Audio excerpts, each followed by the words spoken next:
What's going on, guys? It's Fonz here, back with another VOD review video. Today we're going to be VOD reviewing oCertain. oCertain happens to be an Ascendant 2 player currently at his all-time peak, ooh, and is also a Jetman. Ugh. However, oCertain in this game played Brimstone. Now, if you sent me a VOD review of you failing, it's not going to do you any good. So I'm going to just assume that you sent me this because you want to ask the greatest smokes player of all time how to play Brim. Well, lucky for you, playing Brimstone isn't a very hard thing to do. So I'm sure you're going to be just fine. What the f... Actually, before I go any further, I got to read the notes. Okay, so in oCertain's notes, what he told me, what he thinks the problem is that he is lacking in pre-round comms, his decision-making is not the brightest, and he uses his util blindly sometimes, and that he needs to play more with his teammates. Well, let's see if that turns out to be the case. I don't like this play at all. Yep. Oh, God.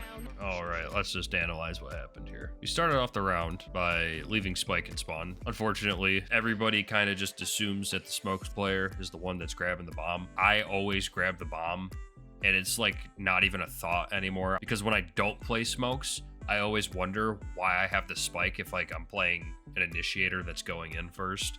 And I'm like, who the fuck gave me the spike? And it turns out in my footage that I just pick it up. It just turns out that I'm so used to playing smokes that I pick up the bomb every single round, even when I'm not playing smokes. Yeah, it's kind of depressing.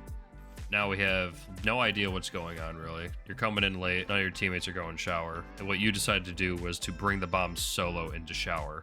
So going into showers wouldn't be a bad idea if you didn't have the spike. Because now, since you took this weird pathing where you came up here to smoke, and you backed up, and came over here, you are smart enough to realize somebody could have crossed into this corner. But now it's the fact that you need to clear that corner by yourself with the bomb. It's what got you killed. Like, oh, yep, is it close? Oh, dead. And now they got spike.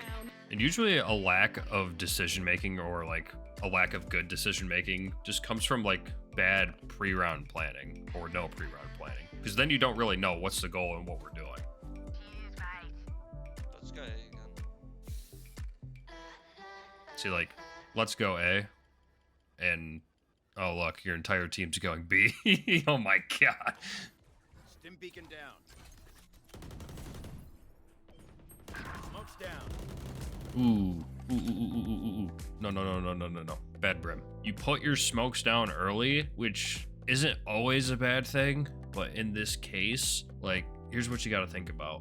Your entire team is stomping around this area. You threw a stim beacon, and usually when you throw a stim beacon, everyone on site is like screaming, oh, they're pushing here. Because usually what follows a stim beacon is like 4 or 5 people running through the stim beacon and trying to fight. They're all rotating, and you put down your smokes instantly. Your team hasn't even made it into like any of the important choke points or has taken any important space. And now we burn those smokes extremely fast. So like we're kind of like committing a lot of util on a map where we can easily TP out. Like we don't need to commit to this. Smoke in heaven. Launching smoke. 30 seconds left. Molly.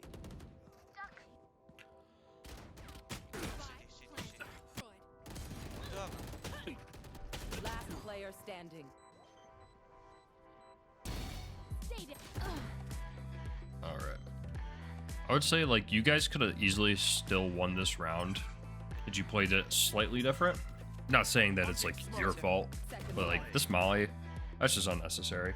There's no reason to shoot that molly. You could have used that molly to possibly stall bomb. I don't think you know any lineups. You don't need lineups. You really don't. So we're playing showers. Your jet gets this pick on the chamber. You smoked off heaven. All you need to do is just hold showers. Because after this kill goes down, that's sight. Everything's clear. You hold on to that molly, and now you're playing with a Spectre, and you're going for a long-range fight. You should absolutely not be going for this fight at all. I know you got distracted by the Vandal, you know, the pretty Vandal. I want Vandal. Run out into the open. Die trying to get it. No. You got a teammate in U-Haul. Your Sky is just kind of sitting on the bomb here. And all you got to do is go sit in showers. You got your Molly and a Spectre. You can easily stall out this round until the bomb explodes. Because now we're in a bad spot. We're getting fought by every single person. You don't really have a real piece of cover, and now you're dead. It's just another thing, and this doesn't absolutely need to be for controllers only, but it's just like understanding what space you have control of and what you don't. And your Jet understands it, but I don't know about you. I think you're overthinking it because of the smokes. Okay, Cypher ult went down. We know where everybody is. Why are we smoking off lamps? You don't need to smoke off lamps. Nobody's there. Your Jet wants to take that space, and you should want to take this space. You leave this unsmoked. You smoke heaven. If you really want a second smoke, you can put it right here, but that would be it. Because it's just a little unnecessary use of util. As you say, you're blindly using it. I don't really think you're comfortable enough playing smokes to just make these decisions, because I don't think you're a dumb player. I just think you're overthinking it. Yeah, I don't like what you're doing with that Molly. And it's not like a major focal point of like why you won or lost the round, but it's just something that you shouldn't be doing. Once you take sight and you have that Molly and you plant, the Brim Molly is so good at stalling out the defuse. I guarantee you, like, when the bomb goes down on any map and you have a Brimstone with Molly lineups, the percentage of you winning that round just skyrockets. I guarantee it. They got their Molly when that bomb goes down and your team just holds the site for a little bit. Oh, easy. Launching smoke. Uh-oh. Beacon down. Oh, no. Remember what I said about pre-round planning? Now, I can make like an hour-long video on like how to make good plans and be a good IGL. But you don't need most of the information that I know to understand that there's a raise ult on bind and what that could possibly mean for you and your team. You guys just like look at the ult economy, look at their buy. You look at all that stuff before the round starts. You are now ready for if it happens. If it doesn't happen, good. If it does happen and you guys are ready for it, you don't die to this raise. Like, let's just look at the pre-round counts. Repeat, please. How did he get her? Talking about last How round. did you get her? Sky? Okay. I understand. Need equipment. Talking about Reyna. Thanks. Fuck flash. Talking about Sky. Things that don't really matter. What are we doing this round? Are we going A or are we going B? You're like, oh, it looks like we're going A. And you run out first, Launching not smoke. even thinking about this raise ult. And unfortunately, you die. It's always the small things that you don't see, that you don't understand. Like, why am I dying? Why does my stat line look the way it is? It's small things like that. If you plan out what you guys are going to do in a round before the round happens, your chances of winning the round go up significantly higher. It's that easy. I don't need to tell people that. We know this. We just don't do it.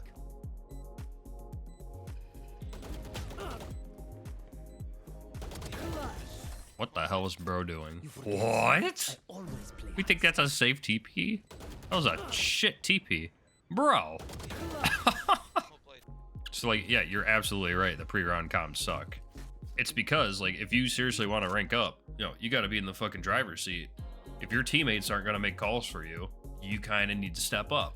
And if you don't want to do that every round and every game, well, you might have to sometimes if you want to win, if you really want to rank up. I know I don't like doing it. I hate doing it. I don't want to be the one talking all the time, because every time that happens to me, I'm like, dude, that guy's so annoying. He needs to shut up and relax. Like, I do think that way sometimes, but like, he's trying to win the game, and I remember that, and I'm like, oh, okay. Like, let me help him help me. Let's go. Like, once again, it's like, let's go A. But like, it came like with 4 seconds left in the round, and your chamber and your Cypher are both holding B. We don't have showers control. No, don't use the Molly. I will say, if you do continue to try and play Brim, I really hope that you save the Molly for post play a little more. That range. I'm gonna ult. Open up the sky. Ooh.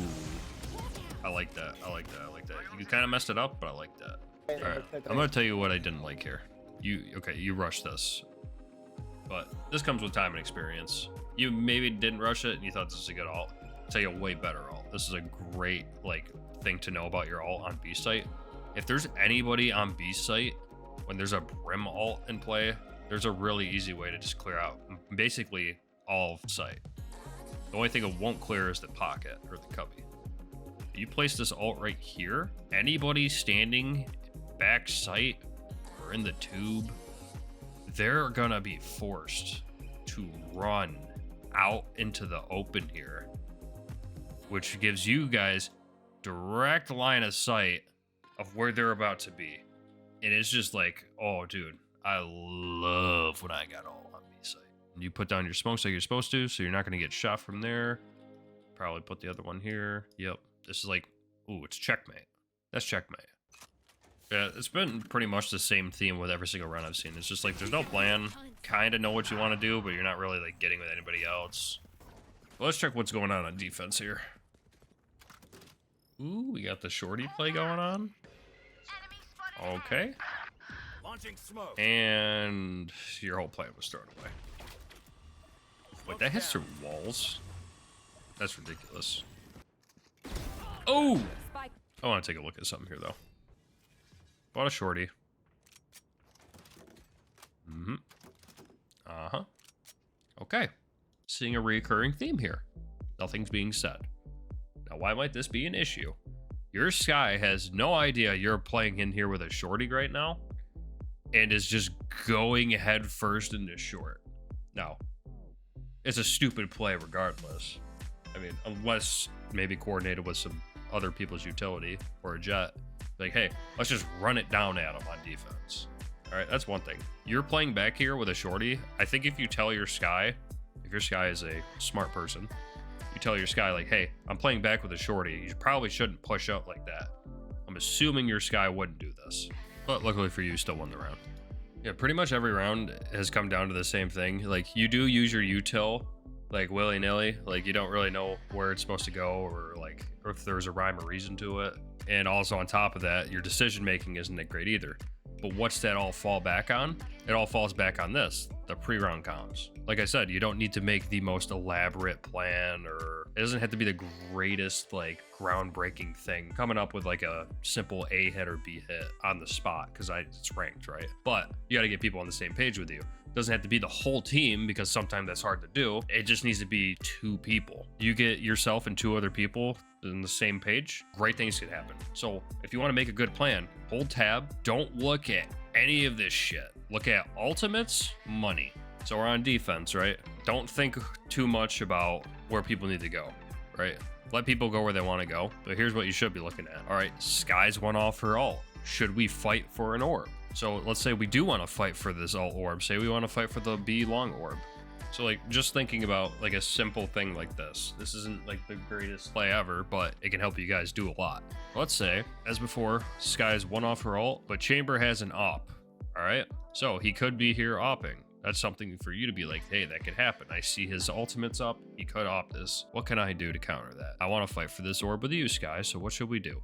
Drop a smoke here. Have Sky immediately run, grab the orb, and you guys can play across like this, and then Sky can like either dog down, flash through that smoke, try to get some info. If it doesn't scan anything in this area off the blind, say Chamber's not there, and be like, okay, Sky, nobody's long. Here's what I'll do. I'll push up, because I know this is somewhat clear. You dog through the teleporter. Dog goes in, dog comes out. Your teammates, say you got teammates over here, dog goes through. Dog doesn't see anything.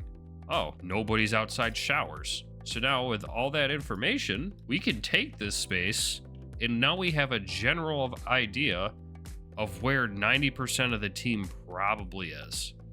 And it's inside of this box. And now you have opportunities for flanks, opportunities to get some picks, opportunities to win the round. Now, I know it took me a minute to like come up with this, just like trying to put the pieces together. I wasn't the one in the game, but this isn't like something you've never seen before. You know, Skies have thrown their dogs through the teleporters. You know, Sky flashes long. You know that if the Sky dog goes through and clears this, you can have people push up. You just got to think about it a little bit in the 30 seconds you have in the pre-round. Like, what should we do? It doesn't have to change every time. You can do the same thing over and over again. Wait till they actually start trying to, you know, fight it. If they fail, then continue to do it. Or you can change it up and make them guess. That's what you need to do. And a lot of players don't do it. You'll have like games like this where, yeah, you win, but like the other team wasn't that good, and it doesn't really help you grow as a player. you're an Ascendant 2 player and you don't pre-round com much at all, and I'll tell you right now, if you do that, you'll hit Immortal by like next week. If you legitimately like sit down and think about the things that you want your team to do, or even what you and one other person can accomplish, right? You can win a lot of games. But if you don't hit Immortal this act, you're gonna hit it the next act. I promise you. But also too, if Brim isn't working out for you, go back to your roots. I mean, you got 70% win rate on Jet. I mean, you could just play Jet and do some pre-round common. I think you'll be like Immortal 3. I'm just saying. But with that being said, thank you guys so much for watching, and I'll catch you in the next one.